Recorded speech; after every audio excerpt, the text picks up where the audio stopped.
Welcome, everyone, to this episode of Build America, the construction podcast that is capturing and sharing the very heartbeat of construction people, places, projects, and issues.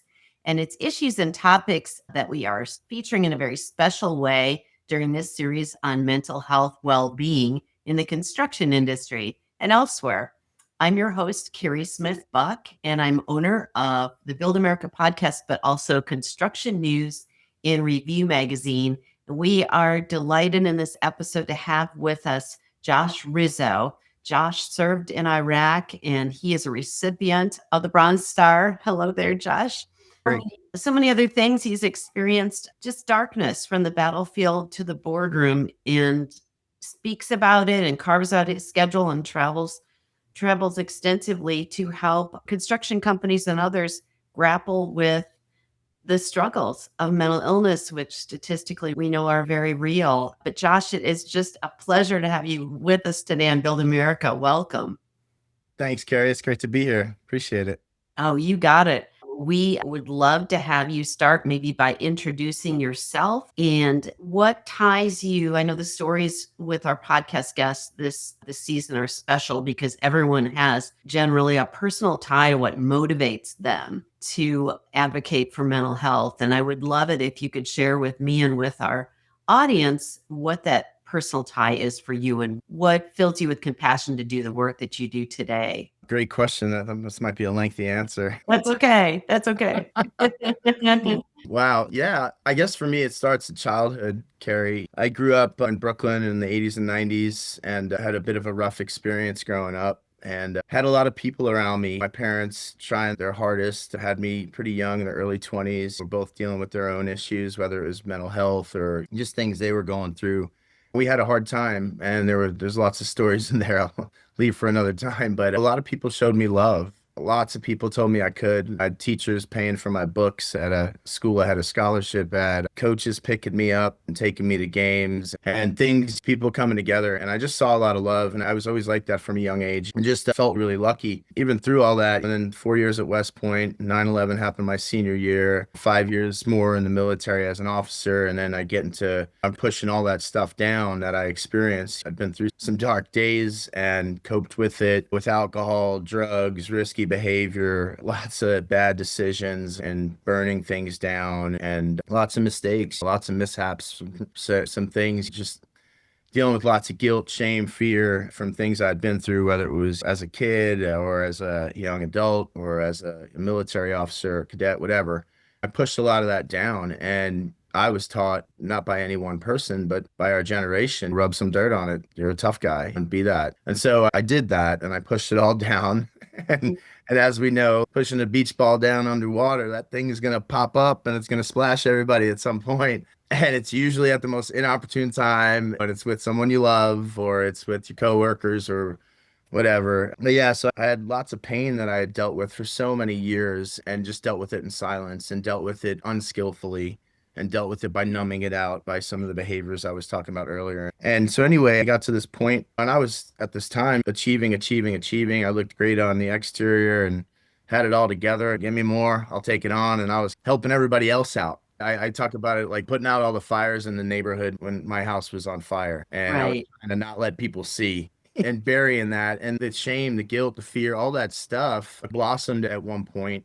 One morning when I was crying in my sleep and my beautiful wife found I was 32 years old and just I saw the helpless look in her eyes. And I tell this story usually when I speak. I saw this I'll condense it here, but saw this helpless look in her eyes and I didn't want to ever see that again. So I wanted to get help and I was courageous enough to walk through the door at the VA hospital and say, hey, it took me a long time to get out of my truck. It took me like almost an hour, like to get out of my truck and walk through that door. And it was the most heroic thing I've ever done is saying, I need some help. Something's wrong. And for me, giving myself the permission, Kerry, to say that it's not wrong to be sad, even if I can't name what I'm sad about.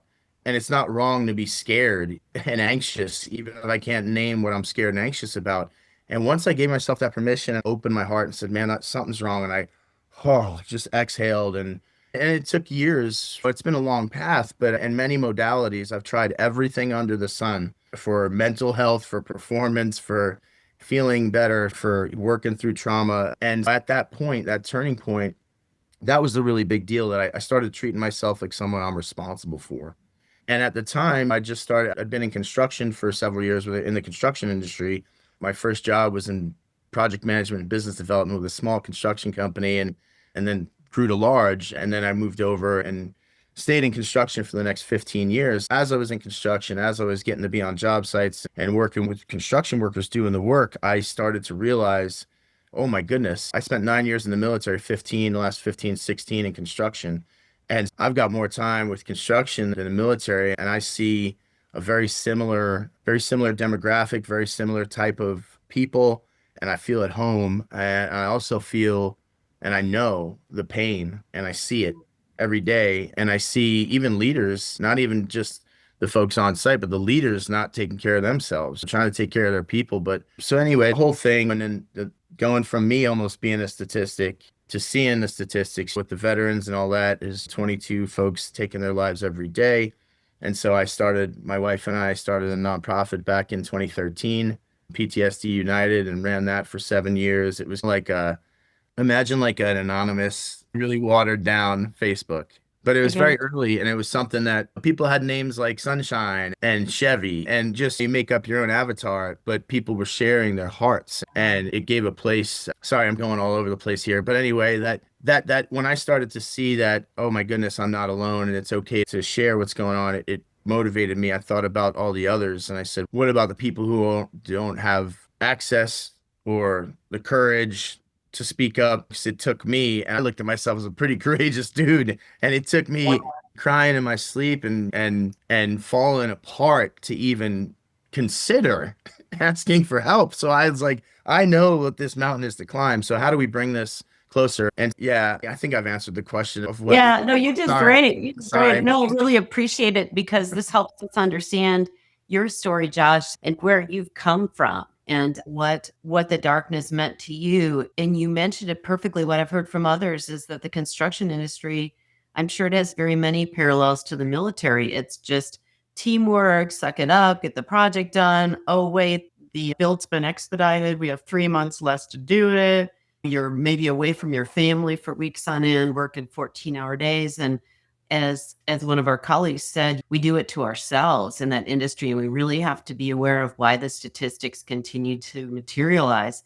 I'm wondering, in terms of what you would tell a construction worker if he or she is sensitive enough to realize that they're slipping in terms of mental health. Because I feel like for all of us, that's that moment where you start to feel overwhelmed. And if there's a way to grab that and snatch onto it and recognize it early to be able to have the courage to reach out. Yeah, good question. You mentioned the courage to be able to recognize it early. I'd start that question. I start my answer, Kerry, by saying we have to look first, right? And we have to, and the work that I do with organizations is really about building a culture that is looking at the whole human, that is interested in the whole human. And I'll tell you what, the way I'd advise, at least organizationally, so we can get out ahead of this, like you said, to see it first. What I always suggest in some of the companies that I consult with, that when they want to put in systems for their teammates, right, for foremen meeting with their people, for supers meeting with their foremen, and leadership style meetings, what I did in my last team that I ran, and this is just my style, Kerry, but this is how I've gotten to that point just experientially. All my meetings, like everyone, so I had 9 direct reports in my last job, regional folks, and I asked each of them for 30 minutes every 2 weeks for a one-on-one meeting with me. And the teammate, ran the meeting for the first 27 minutes. I got the last 3. And here's how the meeting went: heart, home, biz. So like, that's the framework I set up, and I always model vulnerability. I'm always very wide open with people, and other people might not want to be that way, and that's fine. But them knowing that the framework for the meeting, that I want to know about how they're doing, their heart, how are they? Then how's your home? How's the family? How are things going? Right? Because Kerry, nobody says I want to come to work and do a terrible job today. Right? They come to work and have struggles because they're struggling with something at home or something in their heart, usually, or something in the biz, right? Something which is usually caused by poor communication by leaders, in my experience. That brings us to home. Hey, my daughter just graduated junior high school, whatever.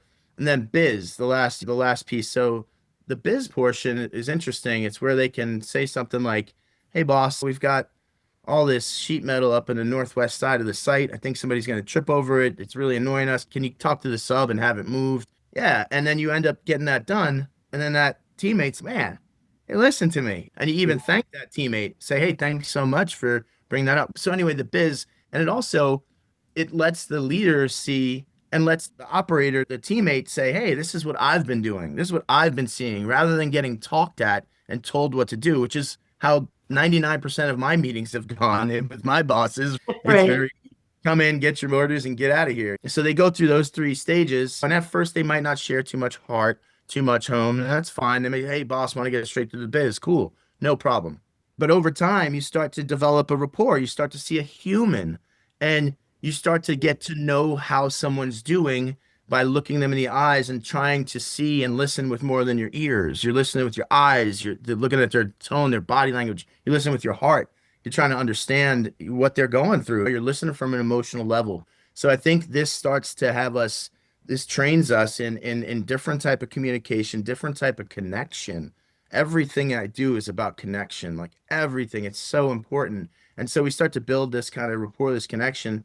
And then I get the last 3 minutes, right? And so it's, "Hey, Jimmy, hey, Nancy, you've been doing great on ABC. I want you to keep that up. XYZ, I need you to tighten this up a little bit, okay? Here's what we need tightened up. Do you need any help getting that tightened, or do you need any assistance? Is there anything I can do to help you with this?" "No, I got it." "Okay, cool." Then they leave and they go home. And here's what this does too, Carrie. You want to talk about like safety, like breeding psychological safety and clarity for people, right? Because our amygdala, our brain, perceives ambiguity as a negative.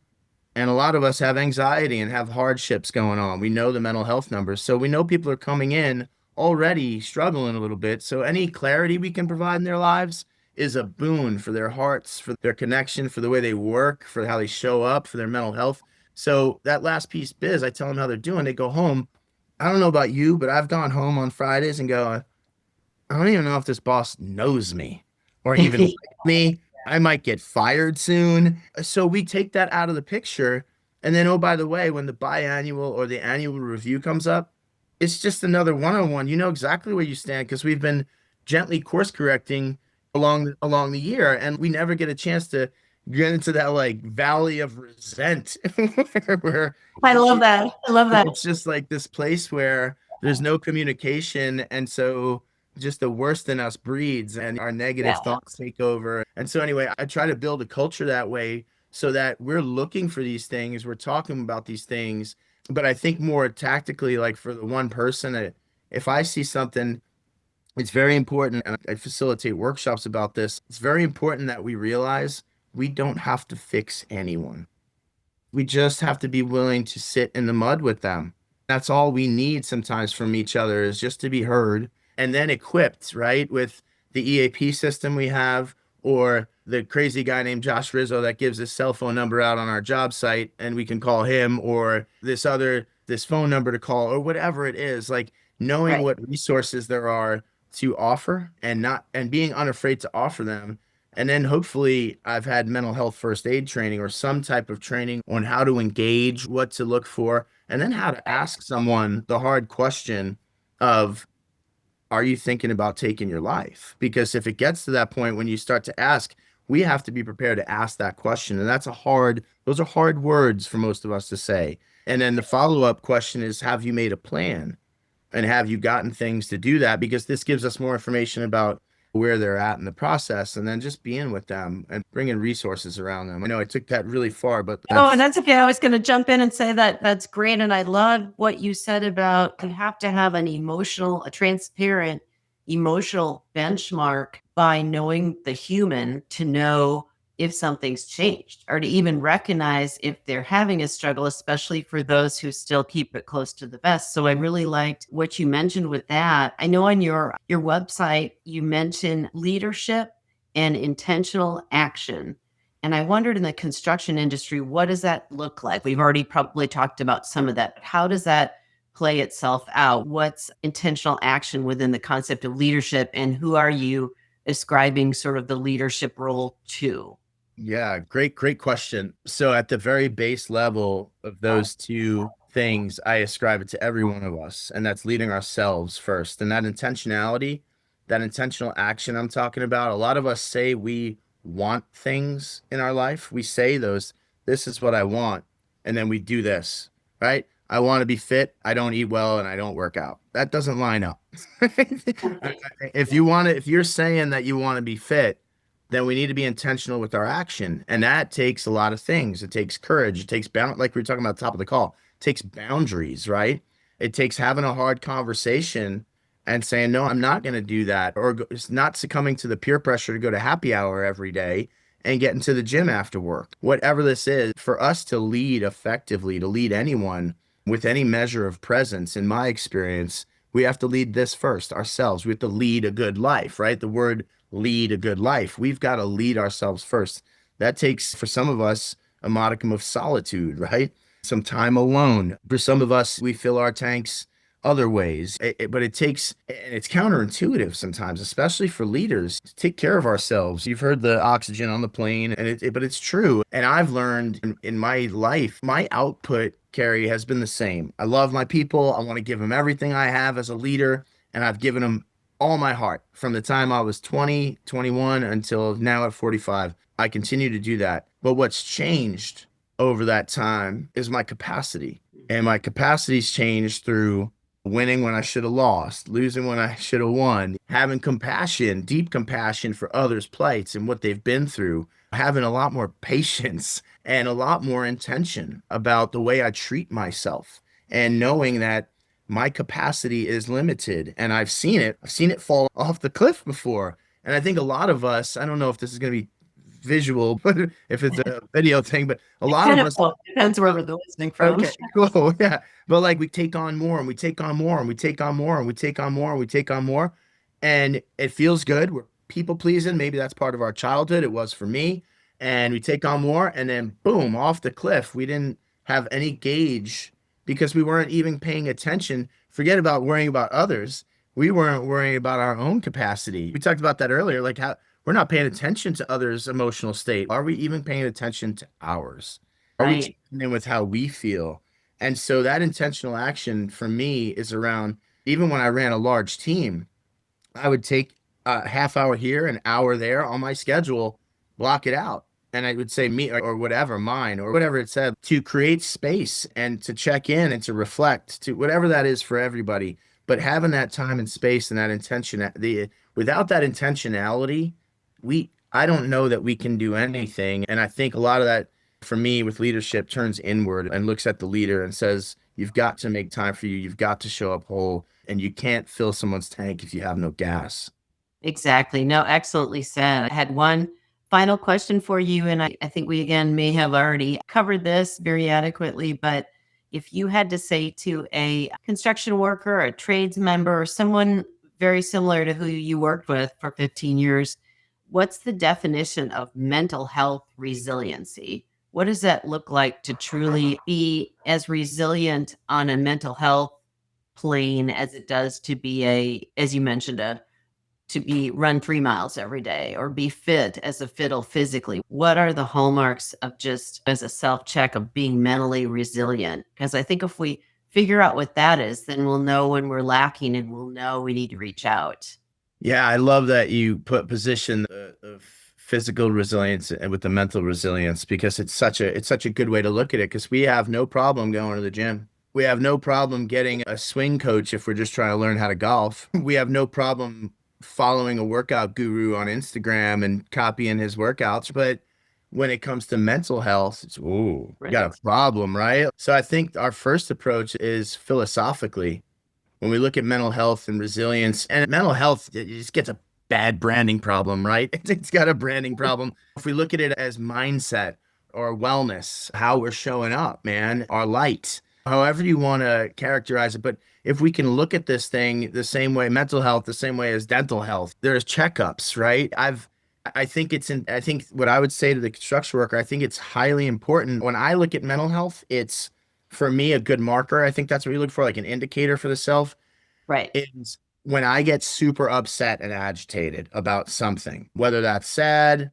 angry, fearful, all these different emotions. When there's a lot of emotion, just pay attention to it. And how long does it take me to either breathe through that emotion? Do I have coping techniques? Do I have ways to let go of that emotion? And I think a good marker of our mental health resilience is how long it takes us to get back to stasis, how long it takes us to get back to whatever our normal of peace that we're willing to accept in our life is, and which most of us are willing to accept way too high a threshold for drama in our lives. Like we can have a lot more peace. Trust me, I've gone through this in spades, but there's so much more peace available.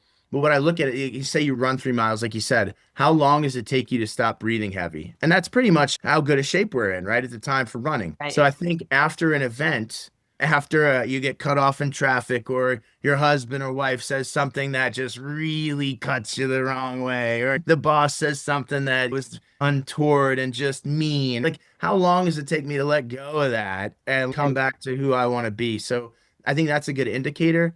And I think it's up to us to really develop coping mechanisms and to develop different ways to be more peaceful and be more acceptant, more loving. I wear this bracelet with the word lovely on it. It's a weird word for a construction military dude to wear, right?